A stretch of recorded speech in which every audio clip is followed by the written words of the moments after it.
Welcome to the Firearm Patriot channel. Today we're taking a look at the Baby Rock 380 from Rock Island Armory. It's basically a downsized 1911, very similar to the Browning 1911 380, but it's about $200 cheaper in the price point. And so far it's been very accurate and it's been very reliable. We've had no problems with the gun whatsoever. So let's go ahead and shoot it a little bit more, and then we'll break it down, show you what it looks like inside and what the features are. So here we go.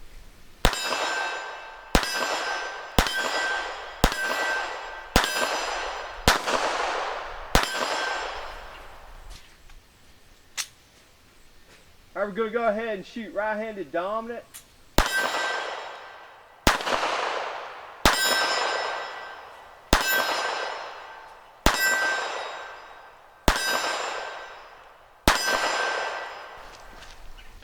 Okay, going to go ahead and shoot left-hand non-dominant. See if we can hit anything with the target. Not promising anything here.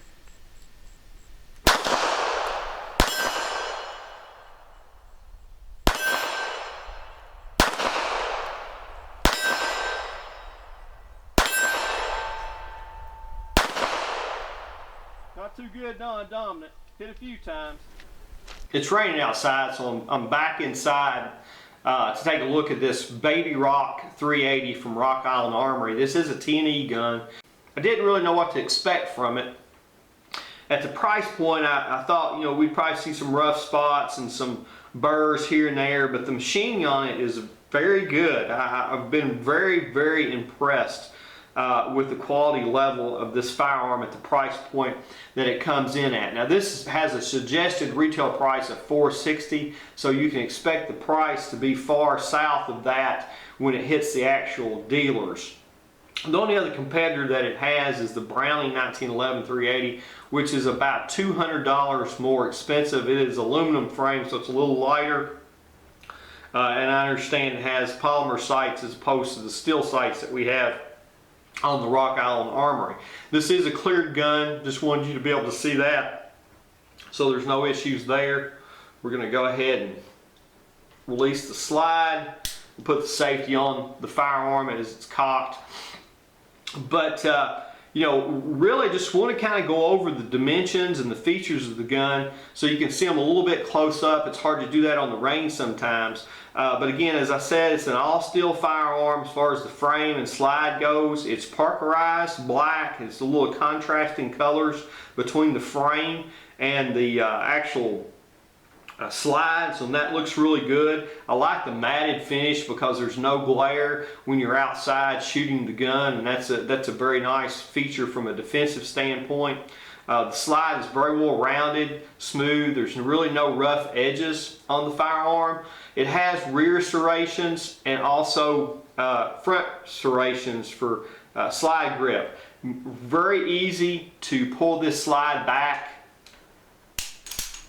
It's just extremely easy to do, and there's really no issues for anybody with any kind of upper body strength. You'll be able to pull this slide back, which is difficult to say for other guns. Some guns, for example, if you shoot any cars, they're very difficult to pull the slides back on them, and not everyone can do that.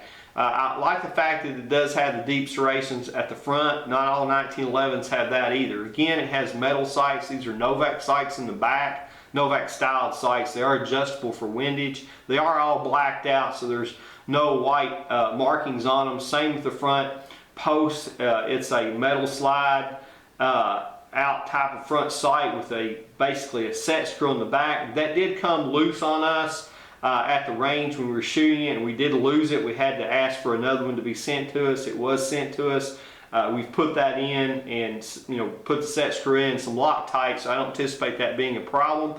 But the main thing is that if you want to replace these sights, you can do that with night sights, so they are replaceable.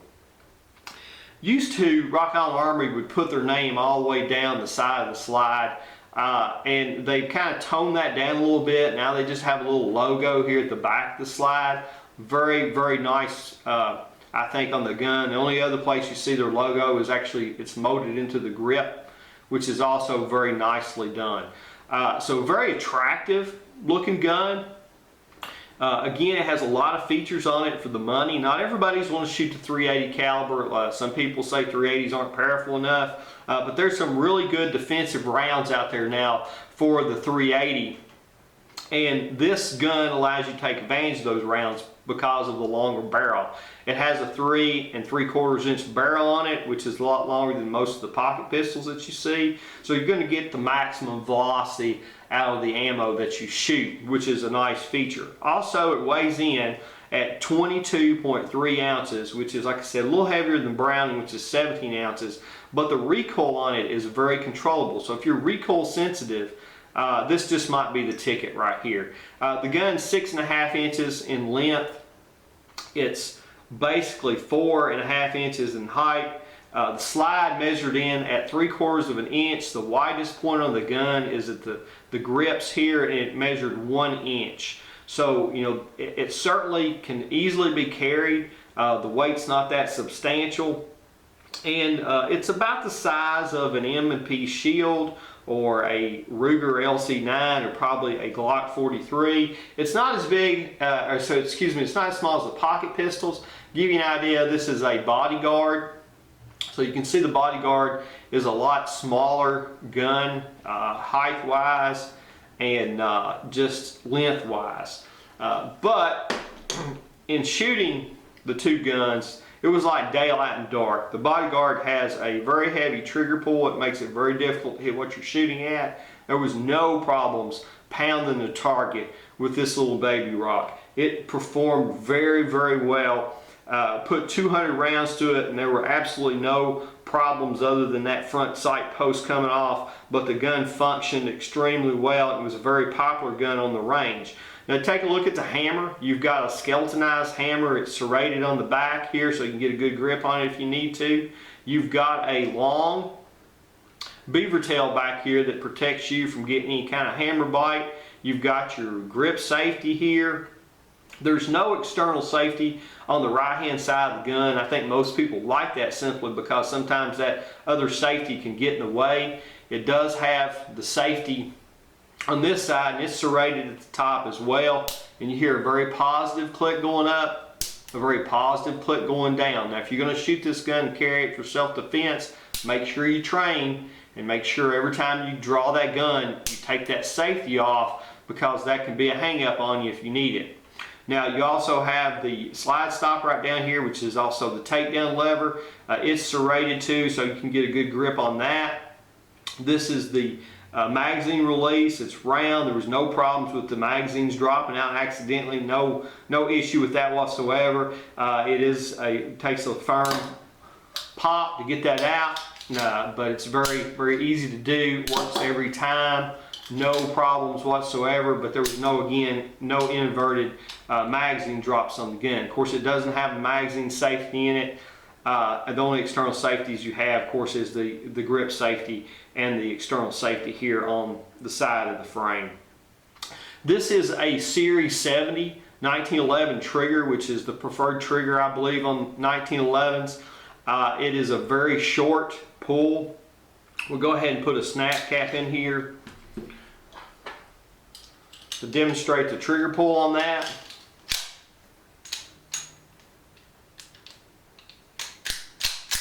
Okay, and just a very, very nice trigger pull, and that's really what I like about this gun. It's very fun to shoot. It's very easy to basically acquire your target and hit it. Now you do have a little bit of take up on the trigger, but you'll see here in just a second, it's a very short trigger. There you go. Hey, caught that back again. Okay. And a little take up, bam.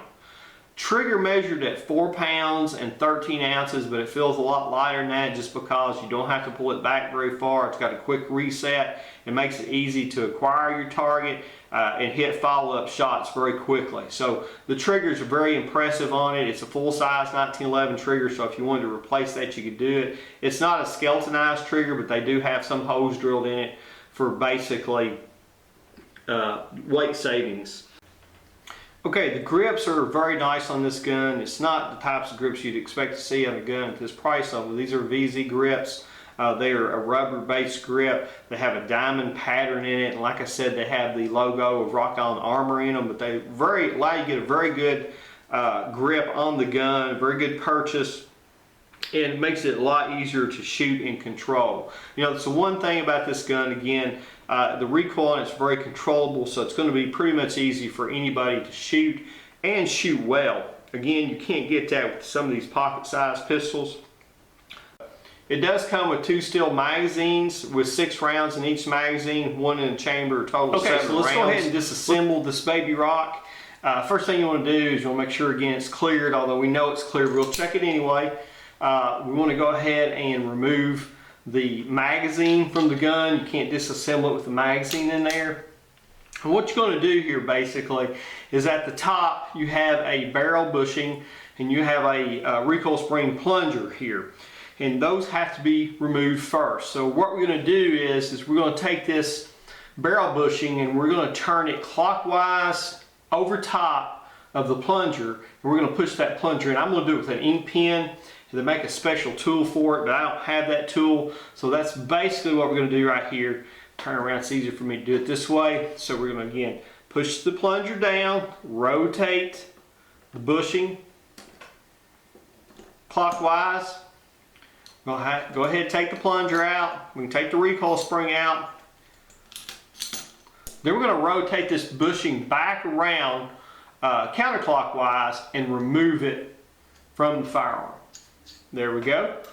And so what we have here, we've got the bushing, the plunger, the recoil spring. So then the next thing we got to take out is the takedown lever. You sit right here, and how we do that basically is there's a crescent cutout right there in the slide. We're going to pull that back to where it lines up. Sometimes it's a little tricky there. Where it lines up basically with the back of the slide stop there. Now you just push it right out. It pulls out, comes out. We go ahead, while we're in this position, all we got to do is just take the frame off the slide. Go ahead and take the recoil spring guide rod out. That's a partial spring. And then go ahead and pull the barrel out the front. Very simple, nothing complicated about it. Only tool that I needed was a pen. You really don't have to have the pen. It does make it a little bit easier to push that plunger down. So let's go ahead and reassemble. Go ahead and put the barrel, slide it right back into the front of the slide. Go ahead and take the rod, lay it on top. Now this rod's got a small crescent cutout, which allows it kind of not quite a half moon, but it allows it to lay on the barrel, which is rounded. We're going to take the recoil spring, slide that right into the slide, and put that right over top of that rod. It just kind of keeps it in place and keeps it from moving around. And then we're going to take the slide, the frame, and put it right back on the slide, just like that. Very, very simple. No problems. Now what we're going to do is we're going to take this pin, we're going to take the pin and we're going to line it back up here with that crescent, just like we did when we took it out. Let me make sure that's lined up properly. It is. We're going to push that in, our pin's in. Okay. Now what we have to do is we have to put the plunger back in. And we're going to go ahead and put the barrel bushing back in, because the barrel bushing is what holds the plunger and the guide rod and locks all that kind of into place there. So we're going to go ahead and get that in there. Again, I like to use this pen. It just makes it a little bit easier to do. And voila. Simple as that. There's really not much to disassembling and reassembling this gun. Okay, we're at 21 feet again. We're going to go ahead and take some head shots there in that 10 zone, and hopefully we'll be able to hit them with this baby rock.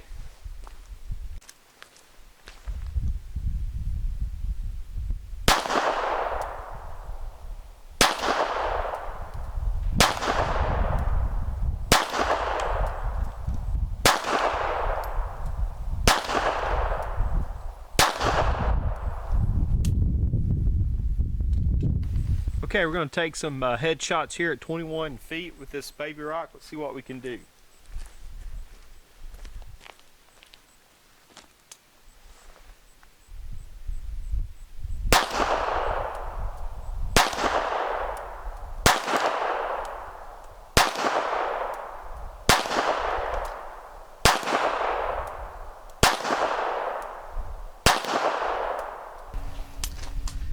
Okay, we're back on the range with the Baby Rock 380 from Recoil and Armory. We've got over 400 rounds through it now. It has been extremely reliable with Winchester white box, full metal jacket, as well as armed core full metal jacket. That's primarily the ammo that we put through it. I did put a little bit of Tumla ammo, which is a steel casing ammo, and we did have a couple of failures to feed on that, but I've had a lot of problems shooting that ammo in other 380s as well. So my advice is just to stay away from Tumla ammo unless you're just coming out here on the range to shoot. You don't have to worry about failures. But other than that, the gun has performed very, very well. The front sight stayed on. It's just a gun that can be shot very well due to the fact that it has a 1911 grip on it. It is a 1911. It's a very slim grip that you can get a very good hold of, and also it has an excellent trigger. So, I recommend this Baby Rock 380 from Recoil and Armory. Very good quality. I think it'll compare very favorable to the Browning 1911 380. With that being said, this is Firearm Patriot. God bless America.